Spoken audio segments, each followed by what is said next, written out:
আশা করছি সবাই খুব ভালো আছো, সুস্থ আছো, আমরাও খুব ভালো আছি।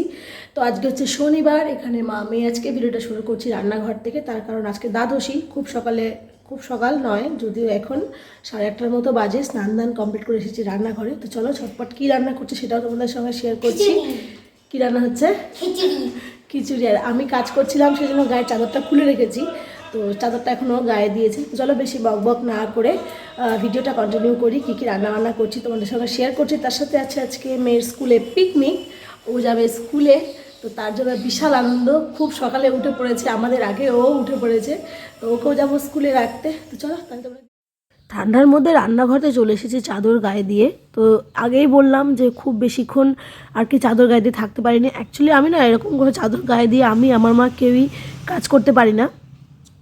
তো এখানে তো বললামই হবে খিচুড়ি, আতপ চালের খিচুড়ি হবে। তো সেইটা হচ্ছে তোমার সব রকম সবজি টবজি দিয়ে করবো। এটা আগের দিনে ঠিক করা ছিল যে দ্বাদশীর দিন শনিবার আমরা খিচুড়ি খাবো। আমার হাজব্যান্ড মেয়ে এরা দুজনে খিচুড়ি খেতে প্রচণ্ড ভালোবাসে, আমারও ভালো লাগে। তবে এরকম না, মুসুর ডালের খিচুড়িটা হলে বেশি ভালো লাগে খেতে আমার। তো সেই জন্য এখানে সমস্ত সবজি টবজিগুলো কাটাকাটি করে নিচ্ছি। আর এদিকে মেয়ে ততক্ষণ না ক্যামেরার সামনে বক বক বক বক করেই যাচ্ছিলো, ভাবছে ওর ভয়েসগুলো হয়তো আমি পরে দেবো। আমি বললাম বাবু এরকম করো না, এগুলো সব কিন্তু আমি মিউট করে দেবো। তো বলছে থাক আমি তাও কথা বলি। বলছে ঠিক আছে করো। এদিকে ওর সঙ্গে বক বক করছিলাম আর এদিকে রান্নাবান্নার জোগাড় করছিলাম। একটু তাড়াহুড়োর মধ্যে আছি, কারণ 10টার মধ্যে মেয়েকে আবার রেডি করে স্কুলের মধ্যে পাঠাতে হবে, স্কুলে আর কি। হাজব্যান্ড গিয়েছিলো দোকান, কিছু জিনিস কেনার ছিল, যেমন মুগ ডাল, যেহেতু আমরা খাই না, কিন্তু খিচুড়ি আতপ চালের খিচুড়িতে তো মুগ ডাল না হলে চলবে না। তো সেজন্য মুগ ডাল, একটু মটরশুঁটি দরকার ছিল, একটু আমুল দুধ এসব আনতে গেছিলো। তো একটু গুড় বাদাম পেয়েছিলো, গুড় বাদামও নিয়ে এসেছে। ওই যে ওটা দেখাচ্ছে গুড় বাদাম। এখানে আমি খেলাম 1 কাপ গরম জল। মানে ওই জন্য না যে প্রতিদিন গরম জল খাই, মানে ডায়েট ফাইট ওইসব ব্যাপারের জন্য না। আমার তো প্রচণ্ড ঠান্ডা লেগে আছে, প্রচণ্ড রাত্রেবেলা কাশির চোটে ঘুম উড়ে গেছে আজ কয়েক রাত থেকে। তো সেই জন্যই আর কি ঠান্ডা জল একদমই খাচ্ছি না। ফ্লাস্কে করে গরম জল করে রেখেছি, সেটাই বারবার করে খাচ্ছি।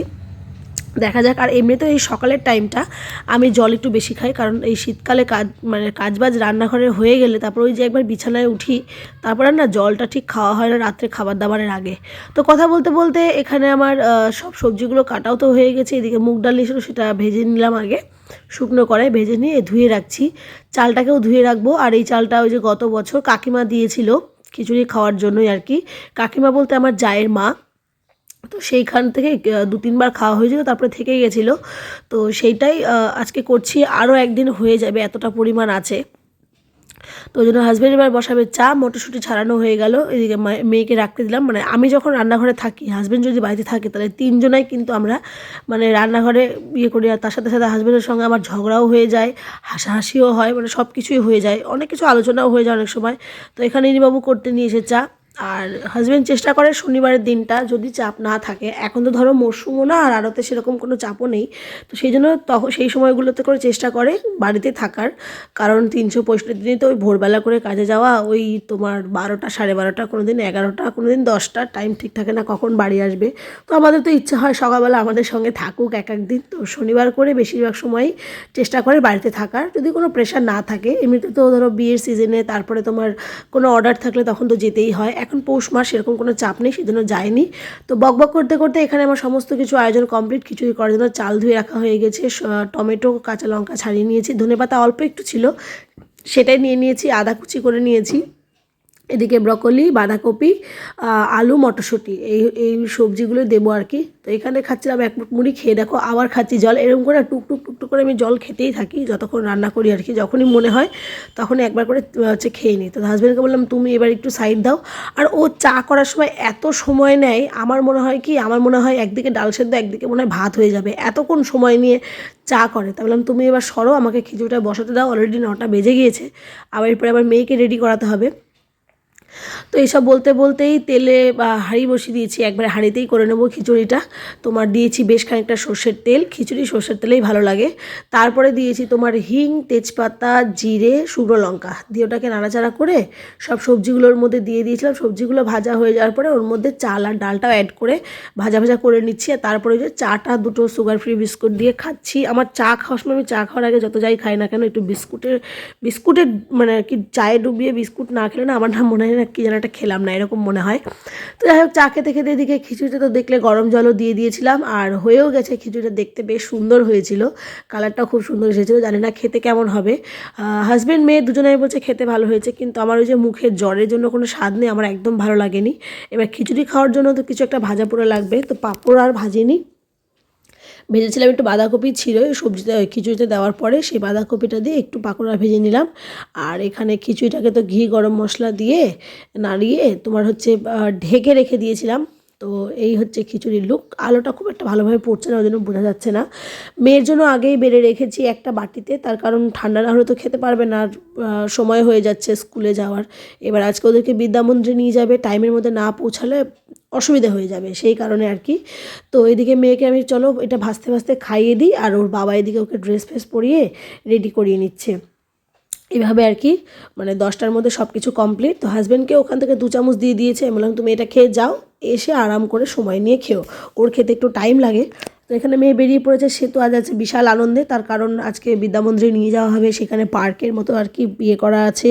তারপরে আজকে পড়াশোনা নেই, সারাদিন শুধু খেলাধুলো খাওয়া এই হচ্ছে, সেই জন্য তো চলে গেল আমাকে টাটা করে, আসবে সেই 3:30-র সময়। তো তারপরে আমরাও খাওয়া দাওয়া করে নিয়েছি। খাওয়া দাওয়া করার পরে এই যে হাজব্যান্ড এখানে বসেছে হিসাব করতে। যতই আলোতে যাক না যাক, বাড়িতে থাকলেও কি হিসাবে একবার না একবার বসতেই হবে। তো এখানে হাজব্যান্ড বসেছে হিসাবে, আমি আমার ফোন দেখছি, একবার উঠছি বসছি বক বক করছি। আমি হয়তো একটা কথা 3বার জিজ্ঞেস করছি, একবারে উত্তর দিচ্ছে। তো তারপরে বললাম তোমার হিসাবটার কতক্ষণ হয়ে গেলে চলো একটু ছাদে যাই, বললাম। তো বললো ঠিক আছে। তো তারপরে তোর ভিডিও কন্টিনিউ করেনি, ছাদ থেকে আসলাম, আসার পরে আমি একটু শুয়ে পড়েছিলাম। হাজব্যান্ড গিয়ে মেয়েকে নিয়ে এসেছে, নিয়ে আসার পরে মেয়েও গেছিলো ঘুমিয়ে। সন্ধেবেলা আজকে চা আর খাওয়া হয়নি। তো হট করে রাত্রি 9টার সময় হাজব্যান্ডকে বললাম কি চলো নিরামিষ ভোজনালয়ে যাই, খিচুড়ি খেতে সত্যি আমার একদম ভালো লাগছিল না, মুখে কোনো টেস্টই পাচ্ছিলাম না। তো নিরামিষ ভোজনালয়ে গিয়ে একটু বিরিয়ানি খেয়ে আসি দেখি আজকে। আর বিছানার অবস্থা দেখেছো, তার কারণ ওই যে ব্ল্যাঙ্কেটের মধ্যে তো ঢুকে বসেছিলাম। তো যে দোকানটা আর কি যাবো, ওটা আমার হাজব্যান্ডেরই এক স্টুডেন্টদেরই আর কি দোকান। তো ওকে ফোন করলো, ওর নাম কুট্টুস, ওকে ফোন করলো। তো বললো ঠিক আছে দাদা চলে এসো, আমি 2 প্লেট বিরিয়ানি রেখে দিচ্ছি, অবশ্যই নিরামিষ যেহেতু আজকে দ্বাদশী। এখানে মেয়েও হচ্ছে রেডি, আর আজকাল ও নিজে নিজে খুব ভালোভাবে রেডি হতে পারে, শুধু চুলটা বেঁধে দিতে হয়। তো যাই হোক, এইটা একটা আমার হেডেক আর কি কমেছে। তো তারপরে আর কি বললাম যে বেশি করিস না, চল ফটাফট বেরা, অলরেডি 9:15 বেজে গেছিলো। তো বেরিয়েও পড়েছি। আর আজকে আমি 1 সপ্তাহ পর, মানে গত শনিবারে বেরিয়েছিলাম, আর এই শনিবারে বেরোচ্ছি। এত ঠান্ডা বাইরে, মানে কি বলবো। তো ফট করে আমি একটু টেম্পারেচারটা চেক করলাম, দেখলাম মালদা টেম্পারেচার ছিল ওই 11 থেকে 13 ডিগ্রির মধ্যে।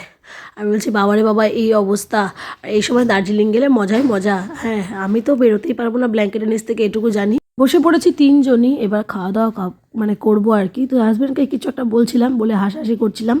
আর আমরা যে বললাম, যেহেতু ফোন করে বলে দিয়েছিলাম, ওকে করেছিল বাটিতে মানে পার্সেলে করে রেখে দিয়েছিল, হয়েছিল হয়তো নিয়ে যাব।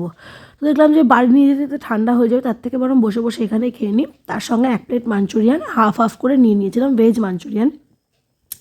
এখানে হাজব্যান্ড খাচ্ছে, আর আমার থেকে কিছুটা মেয়েকে দিয়েছি, কারণ সত্যি কথা বলতে আমি পুরোটা খেয়ে কমপ্লিট করতে পারবো না। মেয়েকে দেওয়ার পরেও আমার খেতে একদম মানে হাঁসফাঁস উঠে গিয়েছিলো, এরকম একটা ব্যাপার ছিল। এখানে মেয়ে খাচ্ছে, এবার আমাদের খাওয়া আগে হয়ে গেছে, ওর খাওয়া হয়নি, ওই জন্য মুখটা একটু ওরকম করলো। তো যাই হোক, পরে সবটাই কমপ্লিট করেছিল, কি খেয়েছিল। খাওয়া দাওয়ার পরে যখন বেরিয়ে এসেছি, এখন 9:45 মতো বাজে। তো 9:45 কি 10টাই বাজতে যায়। এখন হাজব্যান্ড বলছে কি চলো একটু আমরা লং রাইডে যাই। মানে কি বলবো, মানে এর থেকে পাগল কেউ আছে? যে এই শীতের মধ্যে এসব কাজ কে করে? হ্যাঁ, তবুও হতো যদি বা আমাদের একটা 4 চাকা থাকতো, ভেবে দেখা যেত। এই স্কুটিতে করে, বাইকে করে এই ঠান্ডার মধ্যে রাত্রি 10টার সময় কে যায় লং রাইডে? আমার তো জানা নেই। তো যাই হোক, আমি তো কোনো মতেই রাজি হইনি। তারপরে এখানে দেখলাম যেহেতু আগামীকাল 12ই জানুয়ারি, সেই জন্য তার প্রস্তুতি চলছে। আর এইদিকে হচ্ছে তোমার ডিএসএতে না, সরি, মানে যেখানে আর কি দুর্গাপুজোটা হয় বালুচরে কল্যাণ সমিতির ওই মাঠটাতে চলছে পৌষ পার্বণ, বর্ষবরণ উৎসব, খাই খাই মেলা, এইসব আর কি চলছে। যাই হোক, 11 আজকে মনে হয় 11 তারিখ, আরও কয়েকদিন থাকবে, এখনও আসেনি। কারণ খাই খাই মেলায় খাবারের দাম প্রচুর হয়, মানে যেহেতু ওরা স্টল দেয় ওদেরকে টাকা পে করতে হয়, সেজন্য ওরা খাবার দাবারের দাম রাখে, মানে দোষটা ওদেরও নয়। তারপরে এলাম শাহপুর ব্রিজের পড়তে, দেখলাম লাইটিংগুলো এখনও খোলেনি। যাই হোক, দেখতে বেশ ভালোই লাগছিলো। এবার এত সুন্দর খাবার দাবারের পর একটু মিষ্টি না খেলে হয়, তো সেই জন্যই আর কি আজকে আমার নিজেরও কেন জানি না মিষ্টি খেতে ইচ্ছা করছিল। অন্যান্য দিন আমি খাই না, মানে মিষ্টি হাজব্যান্ড নিলে। তো এখানে দেখছি সব একদম গরম গরম মিষ্টি সব রেডি করে এখানে রাখা আছে, ফ্রেশ ছানার জিলিপি, তারপরে গুড়ের নলেন গুড়ের রসগোল্লা, পান্তুয়া সব কিছু ছিল। তো ওখান থেকে মিষ্টি টিষ্টি নিয়ে রাস্তায় হাজব্যান্ড এক বন্ধুদের সঙ্গে দেখা হয়েছিল, তাদের সাথে কথা টথা বলে এখন বাজে 10:30 যাচ্ছি বাড়ি। ভিডিওটা এই পর্যন্ত শেষ করছি। সবাই খুব ভালো থেকো, সুস্থ থেকো। ভিডিওটা ভালো লাগে লাইক করে দিও, আমার চ্যানেলটাকে প্লিজ সাবস্ক্রাইব করে দিও। দেখা হবে খুব শিগগিরই নতুন একটা ভিডিওর সঙ্গে। আজকের মতো টাটা।